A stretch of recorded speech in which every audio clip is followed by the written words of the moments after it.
এক বাড়িতে আগুন লাগছে। আগুন লাগার পর একজন পর্দানসীন নারী, যিনি বোরকা মেনটেন করতেন, পর্দা মেনটেন করতেন, তিনি ওই বাড়িতে ছিলেন।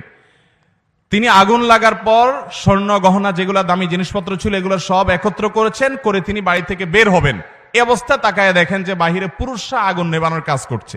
যেহেতু পুরুষরা আগুন নেভাচ্ছে, সেজন্য উনি আর বাহির না হয়ে ওই আগুন লাগা ঘরের খাটের নিচে তিনি যাই লুকিয়েছেন, যার কারণে আগুনে পুড়ে তিনি শেষ হয়ে মরে গেছেন। এই যে পর্দা করতে গিয়ে তিনি নিজের জীবনটাকে পর্যন্ত শেষ করে দিয়েছেন। পর্দা যারা করে তারা কত খারাপ, কত বাজে।